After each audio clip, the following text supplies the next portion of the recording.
Bon, bah écoutez les gars, bienvenue dans ce 12e séminaire de 2026, si je dis pas de bêtises. Normalement, c'est le 12e. Aujourd'hui, et suite à, il me semble que c'est toi, Clossy, il y a quelques semaines ou quelques mois, qui m'avait demandé si je pouvais pas faire un séminaire autour de ça. Donc j'ai commencé un peu à rebosser sur ça parce que c'est quelque chose qui m'intéresse pas mal. C'est un sujet qui est un peu, on le verra plutôt à la fin de la présentation, qui est un peu pas clivant, mais disons qu'il y a il y a deux discours qui diffèrent un peu par rapport à ça. Donc l'idée, c'est de faire un premier état des lieux un peu de la discipline haltérophilie. Je mets le petit sommaire derrière. Hop. De reparler un peu de cette discipline olympique, de rappeler un peu ce que c'est que la puissance musculaire, quels sont les gains attendus de l'haltérophilie, est-ce qu'il y a une transférabilité dans justement dans les sports, et donc est-ce que cet outil peut être utile à la performance. Et j'ai mis à la fin la controverse, entre guillemets. On parlera un peu de justement ces aspects un peu clivants de l'haltérophilie. Euh, Hop, première diapo. Donc, la discipline olympique, c'est l'haltérophilie, c'est un sport donc de force, de puissance, qui existe depuis très longtemps. Ça fait depuis la nuit des temps que l'homme, avec un grand H, ou un petit H aussi peut-être plutôt, doit démontrer sa force. Et donc au fil des années, la discipline a évolué. Vous avez ici une photo à gauche d'un mouvement qui n'existe plus. Mais ça a évolué au courant du 19e siècle pour devenir des mouvements qui sont normalisés aujourd'hui. Il y a deux mouvements, l'épaulé jeté et l'arraché. Donc l'épaulé jeté, c'est en deux parties. L'idée, c'est de passer de la barre qui est au sol, l'amener sur ses épaules pour ensuite l'amener au-dessus de sa tête avec le jeté, le deuxième mouvement, qui se finit en fente ou pas d'ailleurs, ça dépend des préférences des sportifs. Et le second mouvement, l'arraché, où là, on doit partir avec une prise de barre un peu plus large du sol et finir directement au-dessus de la tête. Donc, hop, je vous l'ai dit, là on a le petit Luke Xiaojun, enfin le grand Luke Xiaojun, qui effectue un épaulé jeté à sa manière, et c'est un monstre, ce mec. Il a des records et des records. Donc voilà, ça c'est la discipline aujourd'hui. Pourquoi j'ai le... Ah non, c'est la souris de la vidéo. Hop. Donc deux mouvements codifiés, je l'ai dit. L'objectif c'est de... Hop, c'est un peu en avance ça, pardon. L'objectif c'est de soulever la charge la plus lourde possible à des vitesses les plus élevées possibles. Et donc, de par ces mouvements qui sont codifiés et les charges qui sont utilisées, ça demande donc beaucoup de coordination, beaucoup de force, on le reverra plus tard, et beaucoup de puissance. Au-delà de la discipline olympique, voilà, c'est ce que je vous ai mis maintenant aujourd'hui, ici. Vous voyez à gauche, il y a très peu d'études dans les années 50, 60. Et au fur et à mesure, on a deux pics d'apparition d'études. Donc, c'est lié probablement à l'apparition des moyens technologiques, avec les plateformes de force et plus tard les différents capteurs qui permettent du coup d'avoir des données sur la force, la vitesse, la puissance, sur le mouvement en lui-même. On peut aussi lier ces apparitions d'analyse de la discipline, on va dire, à l'apparition du CrossFit et aux nouvelles méthodes, entre guillemets, de sport intégrable à la performance. Donc c'est pour ça que la modernisation des approches de préparation physique a permis cette utilisation de plus en plus reconnue de l'haltérophilie dans la préparation physique. Aussi, je vous ai mis en bas j'ai écrit données de puissance en haltérophilie. En fait, sur les études, souvent, ce qui ressort, c'est l'étude de Garamer en 1975. Donc, c'est une vieille étude. C'est une des premières et ça a été un peu un pionnier, on va dire, de la recherche sur l'haltérophilie. Et en gros, ce qui ressort, c'est que il parlait, enfin, on le verra plus tard, le tableau à la fin, mais il y a une donnée sur les poids lourds où en gros, ça monte jusqu'à 4800 watts au niveau du pic de force. Et c'est un des pics de force qui était le plus élevé dans la recherche. Et le pic de puissance. Et donc, forcément, avec un pic de puissance comme ça, on s'est dit, il doit y avoir moyen d'en faire quelque chose. Hop. Donc la puissance musculaire maintenant. Donc la puissance musculaire, ça correspond à l'aptitude d'un muscle ou d'un groupe musculaire à générer rapidement de la force afin de produire un mouvement explosif. Physiquement, en bas, vous le voyez, c'est le rapport entre le travail, donc le W, et le temps, et que l'on peut transposer juste à côté, que vous voyez sur la deuxième formule, donc la force fois la vitesse. Donc en soi, pour augmenter sa puissance, il faut soit réaliser un mouvement plus rapidement, soit soulever une charge plus élevée pour une même durée de mouvement. Vous voyez donc sur les deux schémas, j'ai mis deux schémas, ça représente la même chose, ça représente disons un profil force-vitesse, enfin la relation entre la force et la vitesse et la relation la courbe de puissance.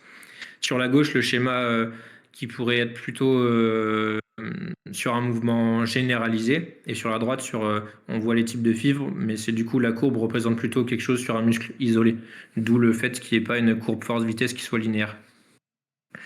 Donc vous le savez, plus on soulève quelque chose de lourd, plus c'est compliqué de mettre de la vitesse, plus la vitesse est faible, et inversement, plus la vitesse est élevée, moins la charge est élevée.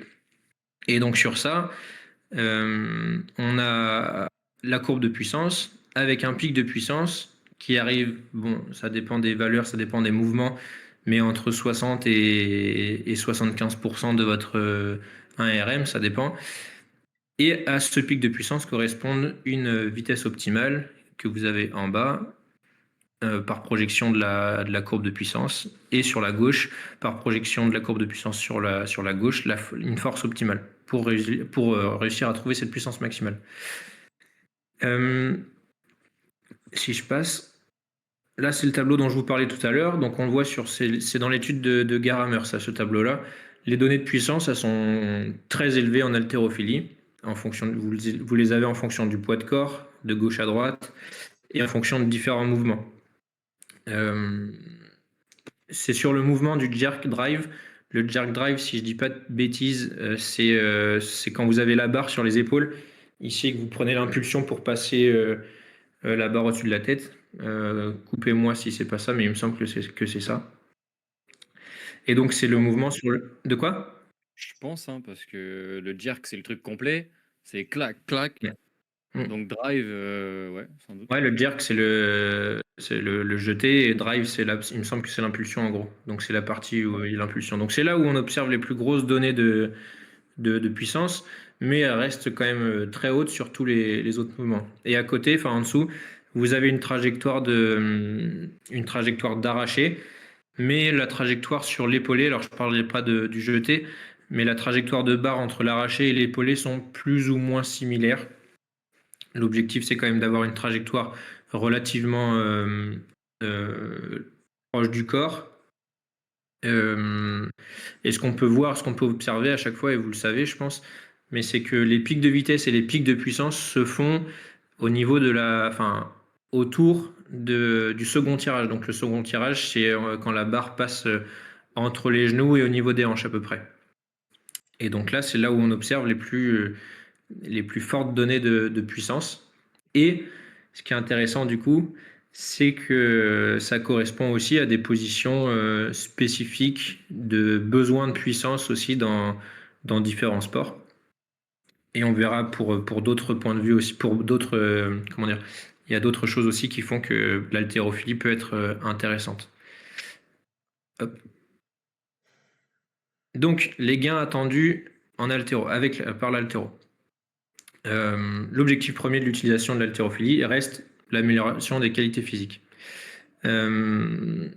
L'utilisation d'un outil en général ou d'une méthode, c'est viable que si dans un contexte que dans le contexte que l'on choisit, ça permet d'atteindre des résultats. Les nombreuses études, les études que j'ai pu regarder, les études où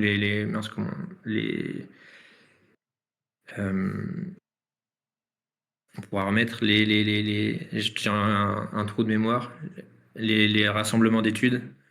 Review. Méta-analyse. méta-analyse. Ok. Ouais. Les méta-analyses, donc les études ou les méta-analyses qui parlent un peu de l'utilisation de l'haltérophilie dans différents sports. Alors souvent, c'est dans des sports de contact, ou même des fois, ils ont essayé de faire des études pour la transposition au sprint.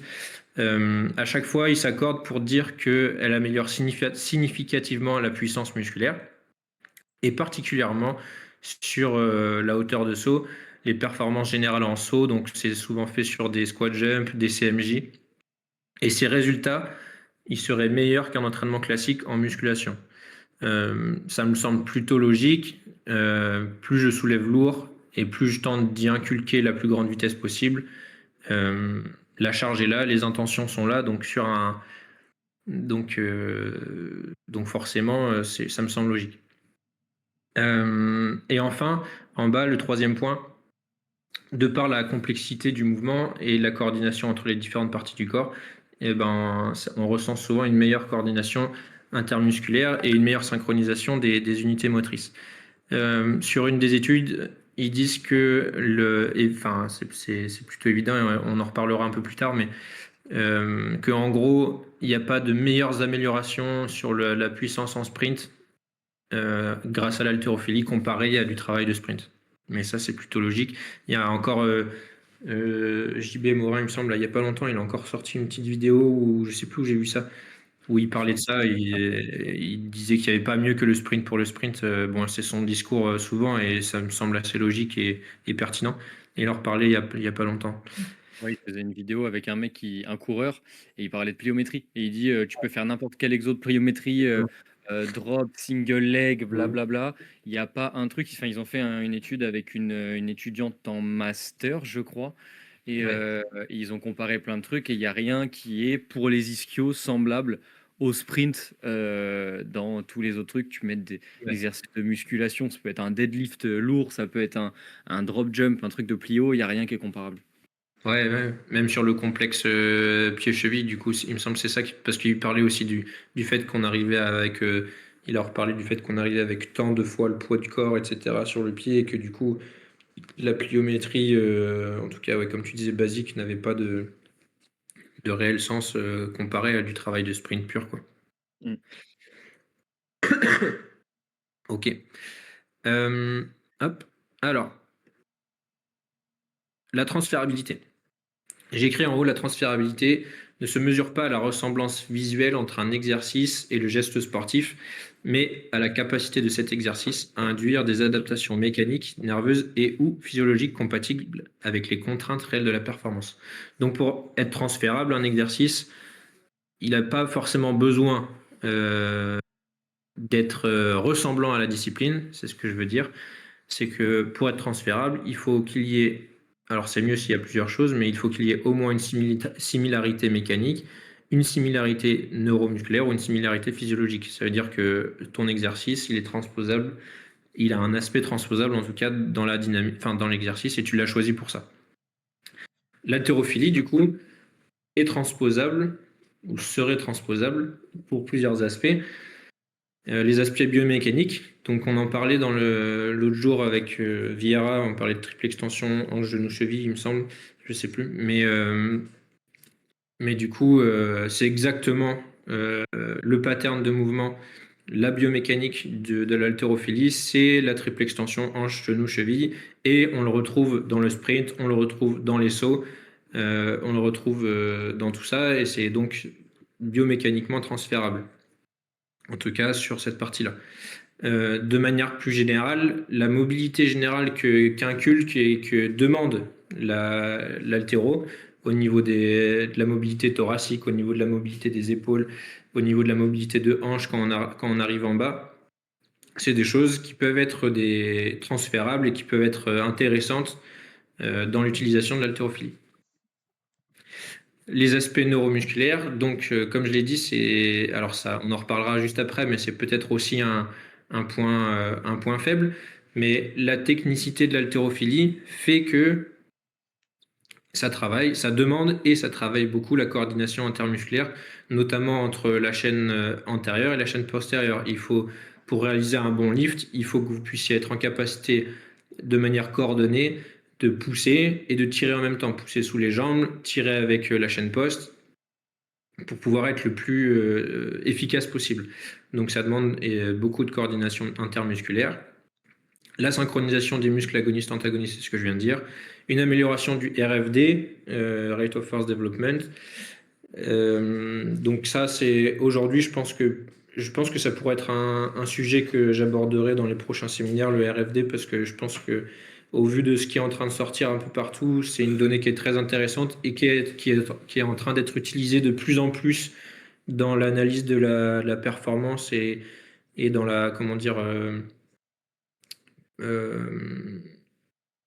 le testing un peu. Enfin, c'est une donnée qui est prise de plus en plus en compte. Là, forcément, l'amélioration de la force et de la puissance, l'amélioration de la stabilité articulaire. On a besoin d'être très très stable à la réception d'un arraché ou d'un épaulé. Et le renforcement du corps au vu des charges utilisées et pour transmettre de manière efficace les forces entre le bas et le haut du corps. Et ben tout le centre du corps, les abdos, les lombaires, toute cette zone-là a besoin d'être très très solide et très réactive.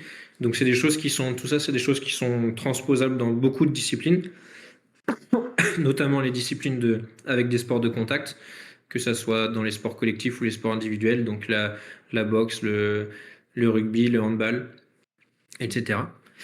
Et les autres aspects, j'ai mis à côté le renforcement de l'attention et de la concentration. Forcément, quand tu t'apprêtes à tenter de soulever une barre à 150-170 kg sur tes épaules ou au-dessus de la tête, ben, tu as intérêt à être présent dans le moment et être concentré sur ce que tu vas faire, être concentré sur...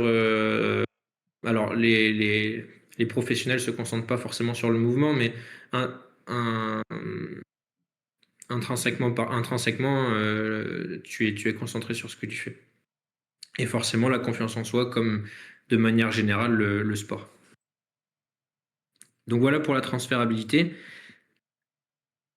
Hop. Et maintenant, les controverses ou la controverse. Ce qu'on entend très souvent parler en PP, c'est que la demande technique de l'haltérophilie rend son utilisation compliquée dans le domaine de l'APP tous les jours. Ça serait du coup une perte de temps ou une perte d'efficacité. Une perte de temps si on doit apprendre à nos athlètes les mouvements. Et une perte d'efficacité si tu n'es pas assuré que ton athlète fasse bien le mouvement. Et donc, s'il ne fait pas bien le mouvement, forcément, tu ne vas pas être efficace sur ton efficience et tu ne vas pas développer les qualités souhaitées. Vous avez sur la gauche les différents mouvements avec les trajectoires de barre, avec les différentes étapes du mouvement. Et c'est vrai qu'on voit que c'est très compliqué. Ça demande beaucoup de coordination, ça demande beaucoup d'apprentissage. Mais moi, je dirais déjà, comme dans tout mouvement, de manière générale, je pense que si tu sais faire un soulevé de terre, tu sais déjà faire un premier tirage, en partie, même si la technique est un peu différente, avec l'engagement des genoux qui est un peu différent. Mais ma réponse actuelle, en tout cas, je ne sais pas si elle est bonne ou pas, mais c'est que il y a un énorme panel de mouvements au sein de la discipline haltérophilie. On appelle ça les semi-techniques. Vous en avez ici. Et ce qui est très intéressant pour moi, c'est que du coup, la demande technique, elle est fractionnée, parce qu'en fonction du mouvement que tu utilises, les distances utilisées, la technique utilisée est différente et demande parfois beaucoup moins de technique. Forcément, moi je pense par exemple à un tirage en partant en suspension haute au-dessus des genoux. La demande technique est quand même beaucoup moins importante qu'avec un départ au sol. Et puis en plus de ça, vous voyez là un peu sur ce modèle, en plus de ça, en fonction de l'exercice qu'on utilise, on peut se permettre de développer plus ou moins telle ou telle qualité physique, tel ou tel pan du profil force-vitesse. Il y a des mouvements qui permettent de soulever beaucoup plus lourd et des mouvements qui ne permettent pas de soulever trop lourd, mais de travailler avec beaucoup plus de vitesse. Et en plus de ça, le travail des semi-techniques permet de travailler la technique du mouvement général, du mouvement olympique.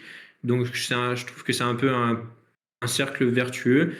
Et moi, du coup, j'aime beaucoup travailler avec l'haltérophilie et je ne pense pas que ça soit délétère à mon travail, en gros. Donc voilà, et c'est fini pour ma présentation. Et si vous avez des questions, on peut en discuter. Non, on discute pas, frère. On discute pas, c'est comme ça. Allez, c'est ciao. Bonne soirée, beau Allez, dimanche, salut. les gars. Allez, ciao. Allez, on va Ciao. boire une bière. Bon, en soi, enfin, ce que j'ai à dire, c'est la controverse, tu l'as très bien expliqué, par exemple, autour de l'utilisation de semi-techniques, où en fait, avec des semi-techniques, tu arrives à balayer un spectre qui est tellement large au niveau des qualités physiques, au niveau de plein de choses, ou même, moi, je sais que, par exemple, avec mes athlètes, j'ai pu, imaginons, parce que l'épaulé, ils vont avoir pas mal de difficultés au niveau en fait de la technique et donc ils vont avoir du mal surtout au niveau du passage sous la barre. Alors que moi, je suis dans une phase de travail en puissance de poussée. Et ben, je sais que je vais plutôt travailler au niveau juste faire un tirage haut, un tirage d'épaulé. Enfin, en gros, tu sais, je vais me concentrer plutôt juste sur le tirage où en fait, je vais travailler ma triple extension, je vais travailler ma chaîne d'extension de manière générale, euh, etc. Et donc, en soi, ton objectif, tu le touches en ayant travaillé sur d'autres pans de l'haltérophilie. Et c'est en ça que c'est ultra intéressant. Et en fait, tu peux Ouais. peux le toucher, tu peux le renverser de plein de manières différentes. Et c'est super, super pratique, quoi. Ouais, je suis d'accord. Deux choses que j'ai oublié de dire. Du coup, la fin, ça ouvre un peu sur le prochain séminaire. J'aimerais du coup essayer de parler un peu d'aborder spécifiquement les différents exercices que je peux utiliser dans la prépa et avec les justifications qui y sont liées. Donc, j'aimerais bien poursuivre le séminaire sur ça et du coup être un peu plus terrain, comme l'a fait Clossé avec le travail du pied. Première chose. Et deuxième chose, je voulais juste dire et repréciser que, excusez-moi, fin de grippe, oui, que là où je suis d'accord, c'est que il faut pas que ça soit vu du coup comme un outil magique. Et c'est clair que si tu veux développer ta puissance en sprint, il y aura pas mieux que du sprint et l'haltérophilie sera pas meilleure et sera d'ailleurs moins bonne pour développer ça. Il y a certains aspects à développer qui seront mieux développés par la plio. Donc voilà, ça dépend à chaque fois aussi de comment tu programmes, quels sont tes choix, à quel moment. Mais je pense qu'en tout cas, c'est un outil qui, en fonction de où tu en es dans ta prépa, en fonction de ce que tu as besoin dans ta séance, c'est un outil qui peut être utilisé assez fréquemment. Et par rapport à ça, j'ai une question. En soi, c'est quand même un gain de temps. Parce qu'imagine, tu dis que oui, tu peux bosser la plio pour certains aspects de la préparation physique à la place de l'haltéro, mais c'est plutôt complet. Donc, c'est-à-dire que si, en fait, t'as pas forcément le temps de caler de la plio, plio bas du corps, plio du corps, des mouvements de force, ou etc., est-ce que c'est pas aussi un moyen de gagner du temps dans ta structuration de ta séance? Euh, Gagner du temps, je sais pas, parce que si, tu gagnes du temps, mais du coup, ouais, si t'as pas le temps, tu choisis de faire ça. Peut-être tu oublies du coup de faire certaines choses, ou tu mets moins de qualité ou moins de temps à faire certaines choses. Mais oui, oui, ça peut être un gain de temps. Moi, je trouve ça très intéressant mais en fait, c'est que mes arguments pour peuvent être transformés en arguments négatifs parce que tu vois, de dire que tu gagnes du temps parce que tu travailles ta puissance sur ta triple extension et en même temps tu travailles ta stabilité d'épaule ou un truc comme ça. Ben oui, mais si t'as pas de stabilité, si t'as pas ta stabilité d'épaule et si Hmm. t'as pas ta mobilité d'épaule, c'est con parce que ton mouvement il est pas bon, ou il est pas. Donc je comprends l'argument inverse, Oui, mais c'est comme si tu parles de c'est en forgeant mobilité plusieurs et que t'en forgerons as aussi, pas. tu vois. Bon, bien que de quoi? C'est comme si tu parles de mobilité et que t'en as pas. Genre, c'est pas en faisant de la mobilité que tu vas gagner de la mobilité. C'est comme tu dis, si t'as pas de mobilité d'épaule, bah c'est pas en faisant de l'haltéro que tu vas gagner ça. C'est Oui, plutôt en oui, renforçant oui. d'abord ce que tu as besoin Non, et après utiliser le latéraux si tu en as vraiment besoin. ouais, c'est Mais attendez, excusez-moi de vous couper, mais il y a quelques semaines, il y a eu que dis-je, mais peut-être un excellent séminaire sur le microdosage qui peut carrément se mettre dans cet objectif-là, ou en tout cas, on peut mettre de la C'est ce séminaire d'ailleurs, mais exceptionnel, masterclass. Un nombre de vues sur Instagram, les gars, on a pété les scores. Lien dans la Waouh. bio. Lien dans la bio. On a Bien Mets dans le la lien, bio. mets le scores, lien, hein. Closet. Mets le Il y a, lien. il y a Que eu, nos, il y a eu que deux vues. nos Non, non, 4 je rigole. viewers, que nos 4 viewers, ils puissent Quatre. voir. Il a gagné le trophée du meilleur séminaire de l'année au Séminaire Awards. Séminaire Howard. Non, mais tu vois, c'est aussi. Il y a aussi peut-être un. Là, c'est intéressant de ramener de ça. Mais c'est vrai que nous, selon les contextes, on veut des résultats très vite, très vite, tout de suite, etc. Ce qui, au haut niveau, bah, on le comprend aussi selon bah, les équipes, elles vont changer tous les ans. Tu vas avoir des gens, tu sais pas combien de temps tu vas les garder. Donc, est-ce que tu as le temps réellement de pouvoir travailler spécifiquement, ou en tout cas, à faire une notion d'apprentissage au fur et à mesure de l'année? Bon, ben voilà. Mais tu peux le ramener en fait de plein de manières, de plein de manières différentes. Là, par exemple, bah, là, j'ai dit ça en rigolant un petit peu, mais c'est vrai qu'on peut utiliser du micro-dosing sur certains mouvements ou même sur des gens. En fait, aussi, ce qui est bien, c'est qu'après, tout dépend aussi des capacités du staff, mais on peut très bien adapter chaque séance à chaque personne. Des personnes avec plus de facilité ou même qui s'y connaissent un peu mieux, c'est quelque chose qu'on peut implémenter. D'autres personnes qui s'y connaissent pas, on peut en fait mettre des semi-techniques ou en tout cas là quelque chose que on n'en a pas parlé, mais peut-être l'importance dans l'apprentissage des jeunes de Oui, l'altéro, parce oui, que carrément. si en fait on a autant de bénéfices qui en plus sont vérifiés dans la performance, eh ben, ça devrait être quelque chose, on se dit, eh ben, aujourd'hui, comment est-ce que moi je vais l'apprendre et comment est-ce que je vais le, l'initier à mes jeunes pour pouvoir ensuite le ramener au plus haut niveau plus tard, ou en tout cas même dans la pratique de tous les jours. Parce que tu dis, tu sais, tu as parlé de la stabilité de l'épaule, etc., etc. Mais c'est sûr que si tu as envie, la personne, elle n'est pas capable, je sais pas, je vais dire une bêtise, mais de faire son épaulé jeté à 100 kilos, et ben, bien sûr, je ne vais pas lui mettre à 100 kilos dès le début parce qu'on va le construire petit à petit. Et du travail de semi-technique ou même du travail en fin de séance sur juste des mouvements sans, sans poids, où en fait, juste par exemple, je prends l'exemple du sprint, où en fait, on sait que quand tu es lancé sur le sprint, ce que tu veux, c'est avoir un bassin haut et en fait avoir des hanches fortes quand tu essaies en impulsion sur une jambe, et ben, tu vas être le plus haut possible en train de pousser bien sur ta jambe, etc. Et bah, imaginons sur ton jeté, lorsque tu vas venir placer ta barre au-dessus de la tête, tu peux aussi le travailler de cette manière-là en venant expliquer de bien les recruter les fessiers, de bien les pousser sur les jambes, etc., qui ensuite va te le ramener aussi dans ta pratique pour plus tard. Mais en fait, tu vas le construire en faisant du travail, repeated bouts en fin de séance, etc.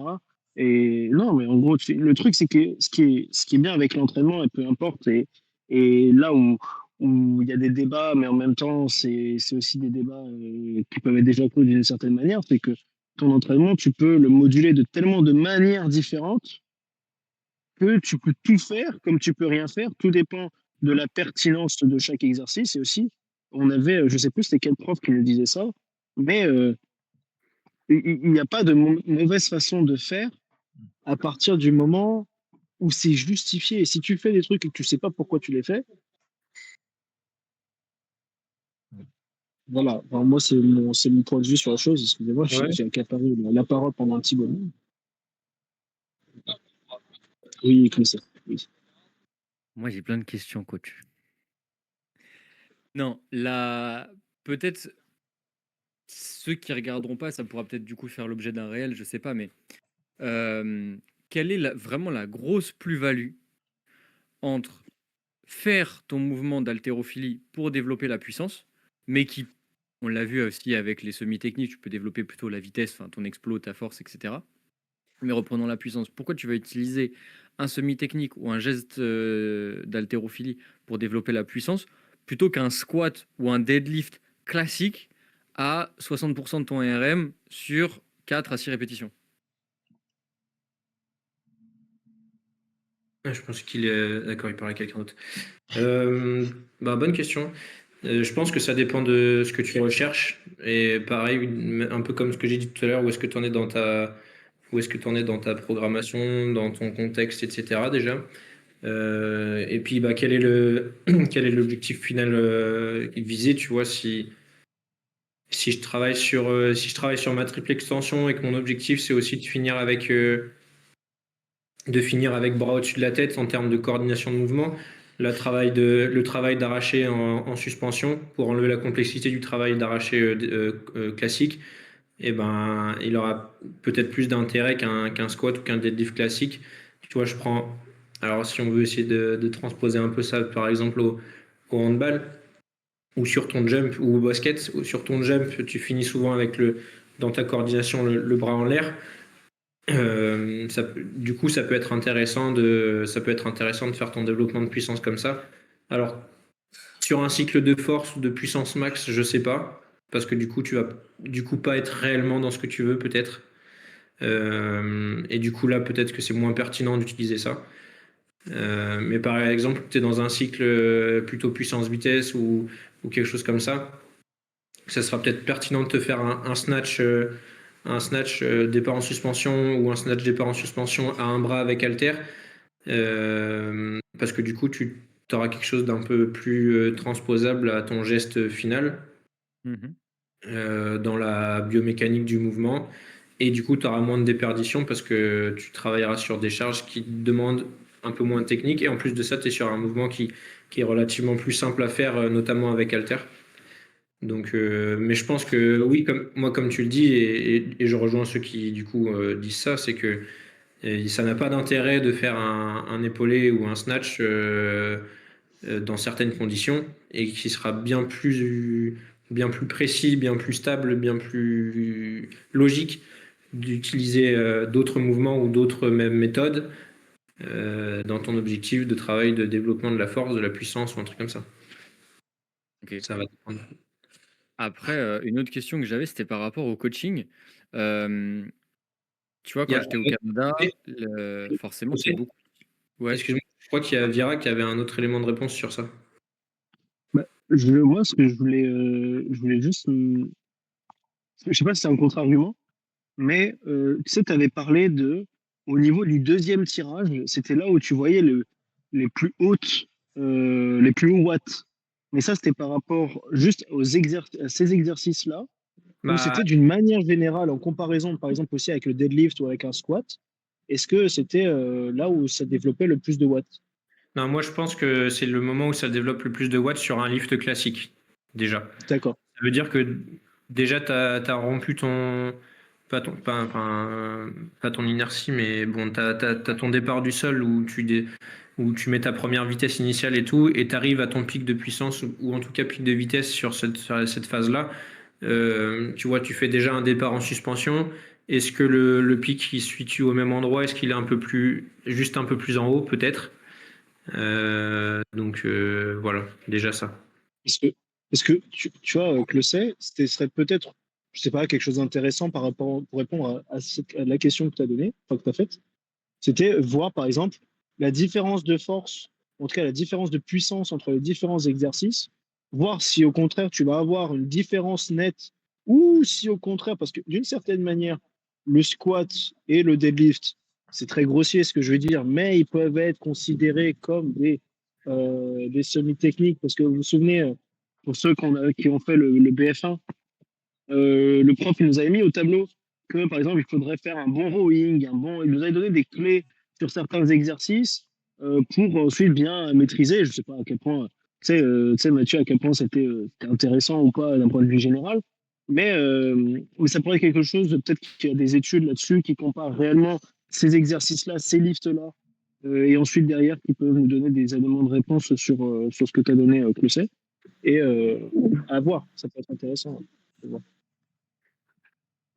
Ok. Ouais, bah, déjà sur les données de VBT, rien en termes de vitesse, les vitesses sont différentes en fonction d'un lift du sol et un lift en suspension. Donc forcément, si les vitesses sont différentes, la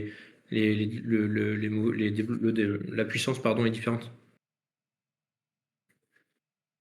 Voilà. Tu allais dire quoi, Clossé, en deuxième question sur le coaching? Deuxième question sur le coaching. En fait, tu vois, tu parlais de technique, etc. Et tu vois, typiquement au Canada, c'était beaucoup utilisé, enfin, même déjà dans beaucoup d'équipes, et aux US, ils l'utilisent beaucoup, tu vois, le hang clean, laisse tomber, t'entends des hang clean partout, tu le vois partout. Euh, Par contre, euh, tu vois des techniques qui sont un peu approximatives, tu vois, parfois hasardeuses, parce que les mecs, soit en high school, on leur a pas trop teaché, ils arrivent en université, soit ils le prennent un peu comme ça, soit on leur a montré, mais plus ou moins bien. Et du coup, moi, j'ai vu des techniques où, ouais, le passage sous la barre, il est un peu bizarre, tu vois. Mais par contre, les mecs, ils clean quand même 90, 110 kilos, tu vois, en hang clean, ce qui est quand même sympa, quoi. Et du coup, à partir de quel moment tu te dis, enfin, ça va être quoi, si tu veux, la part de technique? Je sais pas trop comment poser ma question. Je sais pas si vous avez compris, mais À quel moment tu valides la technique dans ton développement de ta qualité physique, quoi, en gros? Jusqu'à quel seuil tu mets ça? ouais. Et puis à quel point tu te dis, ouais, bah là, la technique, elle est pas ouf en vrai. Peut-être qu'il faut pas trop monter plus. Ou alors, à quel point tu te dis, entre guillemets, je m'en fous de la technique tant que le mec soulève lourd et que il arrive à faire. Si je prends une vidéo au ralenti, même si c'est pas parfait, il fait une triple extension, il passe dessous, les genoux et tout, c'est pas, enfin les pieds, les placements du bas du corps, c'est pas exceptionnel, mais il a monté, il a développé sa puissance. Tu vois, dans un contexte qui est pas, je suis haltérophile et je vais faire les championnats de France d'haltérophilie et voilà, dans un contexte qui est un sport collectif et etc. Comme tu disais, l'haltérophilie est au service de la performance. À quel point tu mets un focus sur la technique en fait? Ben, merde, je sais plus ce que je voulais dire. Euh, Putain. En vrai, si tu veux, Baudouin, j'ai un élément de réponse. Oui. Genre, par exemple, sur le squat, sur le DC et sur le deadlift, à quel moment tu mets ce point-là sur des exos qu'on connaît, qui sont de la prépa physique, on va dire? Pour moi, ça vient un peu pareil. C'est que tout dépend de ce que tu veux développer. Genre, imagine, tu es sur de l'hypertrophie, bah, tu vas peut-être plus t'appliquer sur la technique du mouvement. Tu es sur la force, en vrai, on s'en fout un peu. Tant que l'athlète, il se blesse pas et qu'il est dans les bonnes conditions de performance, il y a des moments où, oui, ta barre, elle va être dégueulasse. Mais en fait, sur la stimulation nerveuse, tu auras peut-être ce que tu veux. Ouais, Tu vois ce que je Bah, veux dire du ouais, ou c'est coup, pas? ça, ouais. je suis d'accord avec toi. C'est ce par quoi je voulais commencer, c'est que, enfin, là où je suis pas d'accord, c'est que de dire on s'en fout, Ah, mais mais oui. parce que du coup, ça peut mettre en berne sa sécurité, sa propre sécurité, ouais. Donc je pense que c'est le premier facteur, c'est est-ce que c'est sécuritaire? Oui, voilà. Euh, et après, hein, ça revient un peu à ce que disait Viera au début, c'est que souvent alors, quand tu pars du sol, la phase de la transition entre le premier tirage et le second tirage, c'est compliqué. Donc souvent tu changes ça par un départ en suspension, un peu. Et la deuxième chose qui est très très compliquée chez tout le monde, techniquement et souvent en termes, parce qu'il faut être aussi mobile dans le sens force, amplitude, etc. Ça va être ton passage sous la barre et la réception. Et du coup, est-ce que c'est un élément de réponse? Je sais pas, mais en gros, je me dis que si tu as ta première partie de mouvement qui est propre, donc t'as ton second tirage, ta phase d'extension, etc., qui est propre, et qu'en plus de ça, c'est sécuritaire, je, je pense que ça peut être acceptable, du coup. Tu vois, parce que moi, je vois bien ce que tu me dis. Je pense que les mecs, ils partent, ils font leur incline, ils partent genoux, ils mettent leur extension, machin. Ça se passe plutôt bien. Et ils réceptionnent la barre comme ça, avec les pieds écartés comme des canards. Ouais, ouais, ouais. Et, et voilà, donc ça, voilà, juger est-ce que c'est jusqu'à quel point c'est sécuritaire ou non. Et souvent, en plus, les mecs, ils n'arrivent pas à lever les coudes, donc ils la récupèrent comme ça, en plus. Donc c'est En fait, c'est à quel point tes structures sont fortes. oui Euh, aussi. là, tu vois, par exemple, sur les genoux, bah, souvent, tu sais que si tu as un gros valgus, bah, peut-être qu'il tire bien sur le moment, mais bon, tu sais que d'une manière générale, si tu n'as pas un alignement, et ben le gros aspect sécuritaire, bah, il n'est pas coché, quoi. Au moins, avoir un bon alignement, moi, tu sais, de mon point de vue, le, le seul, euh, le seul point qui pourrait être non, qui pourrait être OK, même si la technique elle est mal faite, c'est au niveau abdo-lombo. Si ça bouge un peu, mais par contre derrière le gars, en fait, tu sais que d'une manière générale, il est très fort au niveau du corps. Bon, tu sais que la structure elle va tenir. Par contre, là, tu as pris l'exemple du genou. Si le gars il a un gros valgus au moment où où il réceptionne sa barre, ou au contraire il a la barre beaucoup trop en avant, il n'arrive pas à passer les coudes, etc. Et en fait il va tout prendre au niveau poignet. Tu vois, ça reste déjà des choses qui peuvent poser problème d'une certaine manière. Et là tu sais que tu dois mettre ton focus là-dessus, soit augmenter la mobilité, soit augmenter au niveau du contrôle moteur ou même de enfin, de la technique en général, quoi. Là, je sais pas si vous êtes d'accord avec moi, ce serait Si, si, dans tous les cas, mon bosser avis. au maximum techniquement ce que tu peux bosser à chaque fois. Il y a des fois, euh, il y a des fois, tu fais deux, trois feedbacks dans ta séance et tu as réussi à corriger beaucoup de choses sur des mouvements, surtout sur des semi-techniques et tout. Après, il y a des choses qui s'acquièrent avec le temps. Le turnover et le fait de lever les coudes, ça demande un peu de travail de mobilité, et un peu de travail d'habitude aussi. Donc, tu fais bosser un peu sur ton front squat, tu fais bosser un peu ton ouverture thoracique et tout, et au fur et à mesure, ça vient. Moi, il y a des filles sur lesquelles ça a pas mal avancé, ces choses-là, des filles sur qui ça a un peu moins avancé, parce que je l'ai moins bossé spécifiquement, mais ouais, je pense que ouais, si on peut avoir un élément de réponse, c'est rester sécuritaire, continuer d'avancer techniquement et puis juger sur le moment de la pertinence ou pas. Si c'est pas sécuritaire et que le mec il est pas en capacité de pouvoir se donner à fond sur ce que tu recherches toi, ben peut-être qu'il vaut mieux avec cette personne-là travailler autre chose. Mm. Ok. Ma question suivante, justement, tiens, on parle des dérivés, des semi-techniques et de ouf. Euh, à partir de quel moment ou qu'est-ce qui te ferait passer d'un hang clean à un clean classique?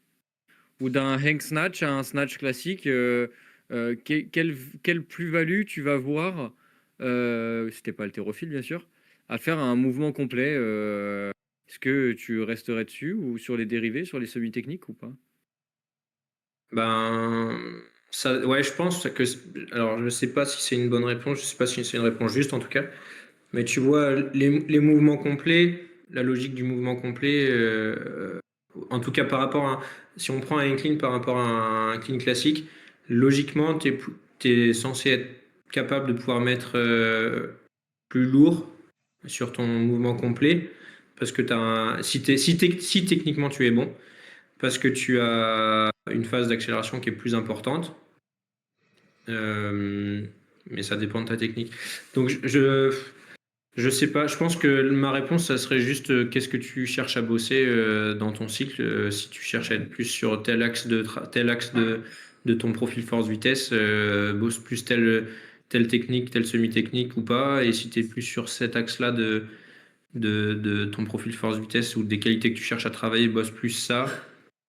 Ça dépend de plein de choses en fait. Ça dépend de tout ce qu'on a dit depuis le début. Ça dépend de ton objectif. Ça dépend de la capacité de la personne à réaliser le mouvement correctement et même que ce soit sur un mouvement complet ou sur une semi-technique. Alors je sais pas si ça répond vraiment à ta question, mais je sais pas trop comment y répondre de manière plus juste et je sais pas si ce serait une réponse juste en plus. Ok, ouais, sachant qu'en vrai, si on part du principe que sur ton mouvement complet, tu mets plus de force, bah fais un hang high pull ou juste un high pull et Ouais.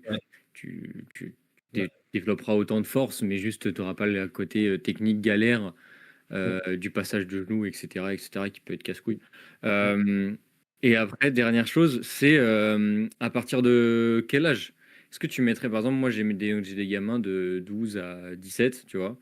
Et l'autre jour, il y en a un, il était tout seul, tu vois, et je lui ai dit, tiens, est-ce que tu as envie d'essayer un peu et tout? Parce que des fois, il essaye, tu vois, il y avait une barre, ah, fallait la remettre, il a 13 ans, tu vois, enfin 12 ans, et c'était une mini barre, tu vois, c'était une petite avec des petits poids déjà préfaits, mais c'est pas, tu sais, les barres Oui, d'haltérophilie pour les petits, c'est genre une barre, normalement, t'as que des mecs qui font des biceps curls avec. Et oui. puis, je voyais, il essayait, il galérait et tout, parce qu'on avait commencé un tout petit peu à introduire l'année dernière et tout. Elle faisait quand même 17 kilos la barre, hein, et le gamin, il en fait 30 et quelques, donc pour lui, c'était quand même assez important, tu vois. Et tout, et on avait teaché, machin, et c'était cool. Et putain, à la fin, il arrive, je vois dans son regard, tu vois, c'était la dernière. Putain, il voulait la soulever, il voulait la... Et là, il envoie tout. Bah, bah, bah, bah. Après, il galère un peu à la remonter, mais tu sais, il y arrive et tout. À la fin, il était trop content. Putain, il avait quand même épaulé cette barre de merde là. Et, euh, et du coup, à partir de quel âge tu le mettrais, toi? Est-ce que des jeunes, est-ce que quand tu commences la musculation, tu le mettrais? Est-ce que tu attendrais d'avoir travaillé déjà un peu ton squat, ton deadlift? Par exemple, moi, les miens, ça fait 1 an qu'ils travaillent tous les mouvements de musculation classiques toutes les semaines et tout. Donc, ils ont des très bonnes techniques en squat, en RDL, en deadlift, peu importe. À partir de quel moment tu l'introduirais avec des jeunes? Ben, moi, je rejoins ce que c'est trop bien ce qu'a dit Vira tout à l'heure. Ça dépend encore de ton contexte, mais pour moi, le plus tôt possible, parce que déjà ils s'appellent comme ça un peu les haltérophiles, mais je suis d'accord avec eux, c'est que c'est l'école du dos, l'école des placements, etc. Donc, dans ta formation, et dans ton renforcement au niveau du dos, etc., c'est hyper intéressant. Enfin, dans ta chaîne poste, de manière générale, ta mobilité générale, les hanches, les épaules, le thorax, etc. C'est hyper intéressant. Donc ça, premier argument pour moi. Ensuite, quand t'es gamin, c'est là où t'apprends le plus. Et donc c'est le moment pour faire ce genre de choses, je pense. Et en plus de ça, plus tôt tu commences les choses et mieux tu es formé à ça, plus utile ça sera quand tu seras pro ou pas pro derrière. Enfin, moi je vois du coup quand j'étais en stage au pôle de handball de Lyon, je sais qu'il y a Philippe Berthier. Je trouve qu'il fait un super boulot sur ça. L'objectif, c'était de mettre l'accent sur l'apprentissage là, dès la troisième sur ça, commencer par du travail aux haltères, travail au bâton, du travail de placement, etc. Et ça, derrière, les mecs, ils en mangent en troisième, en seconde, en première. Ils arrivent déjà en première terme à pouvoir du coup bosser sérieusement sur de l'haltéro. Ils arrivent en club, le prépa, il a pas plus rien à faire, mais c'est trop bien. Donc, je pense que dès le plus jeune âge, et si tu veux un âge, je sais pas, moi, je pense que t'as des gamins et tu as la possibilité, le temps dans ton planning de faire ça. Bah, les gamins, 6 7 ans, et je sais pas pourquoi je te donne cet âge-là, mais en tout cas, le plus tôt possible, le mieux c'est pour moi. Ouais, ou dès que, par exemple, moi, des adolescents ou jeunes adolescents avec qui tu as déjà une prog structurée, tu fais. Moi, ma prog, elle est simple, hein, de septembre à juin, je commence par de l'endurance de fin, adaptation anatomique et tout, endurance de force, hypertrophie, force max, entre grands guillemets, mais force, on va dire, du 5 reps, ça commence à être un peu lourd, 5-6 reps un peu lourd, puissance, un peu d'explo à la fin. Bah, dans ta phase de force ou d'explo, hop, t'essaies de, enfin, force, puissance, explo, rien ne t'empêche de mettre dans chaque phase un ou deux exercices qui te altéro et au moins, comme tu dis, après des trucs dérivés aux haltères, etc., travailler la stabilité d'épaule. Mais c'est vrai que j'avais pas pensé à ce truc de, tu vois, entre pourquoi un snatch plutôt qu'un squat, par exemple. Et bah ouais, le fait de finir au-dessus, et là, du coup, bah, je me dis, bah oui, quelque part, au tennis, tu fais une extension, et après, pendant le service, tu fais une triple extension, tu arrives, tu es en haut, il te faut de la stabilité d'épaule en plus de ta triple extension. Et bah, c'est vrai que ça peut faire du sens d'un côté, d'un point de vue coordination et nerf. Donc, ouais, c'est intéressant. Et puis tu vois, j'ai un exemple tout J'ai- con, hein, mais par rapport au développement, tu vois, je viens d'avoir une joueuse canadienne qui arrive dans l'équipe là. Elle sait faire de l'haltérophilie. Elle a eu une formation un peu type canadienne, développement long terme, où je pense qu'elle a dû faire pas mal de choses avant. Et en fait, que tu vois au niveau moteur, bah, il y a pas mal de choses qui ont été débloquées. Et même au niveau haltérophilie, elle sait faire des choses. Alors que certaines qui sont passées par de la formation française, bah, il n'y a pas forcément tous les pôles qui arrivent à en mettre en place. Et tu le vois, même celles qui sont pas passées par les pôles dans les clubs, bah, en fait, c'est compliqué de leur faire débuter de l'haltérophilie à cet âge-là ou à ce niveau-là. Après, il y a toujours moyen en off-saison d'en gratter un petit peu et d'avoir un peu plus de temps, mais c'est vrai que ça, ça aide quand tu as une joueuse qui a déjà des qualités physiques et que tu la reçois, t'as moins de choses à faire et moins de perte de temps sur le développement de la technique. Et après, c'est transférable sur tous les exercices, on va pas se mentir, hein. Après, moi, je sais qu'avec justement avec le volley, intéressant, le volley féminin au Canada, la prépa physique, elle mettait les VBT et puissance, elle faisait ça à la trap bar deadlift. Elle dit ça met moins justement comment dire, déjà, t'as pas le truc, t'as pas à teacher, t'as pas à apprendre, et ça met un peu moins de contraintes sur le dos, du catch, du machin, de ceci, de cela. Elle en Moi, je me faisait fais pas coacher. l'épaulé avec un pas sur un step en plus derrière. Non, non, non, non. Et puissance, c'était trap bar, VBT, plus vite possible. Bam, voilà, simple, efficace. Mais bah, du coup, tu n'as pas ce côté coordination, Mhm. stabilité d'épaule, mobilité d'épaule, c'est sûr que.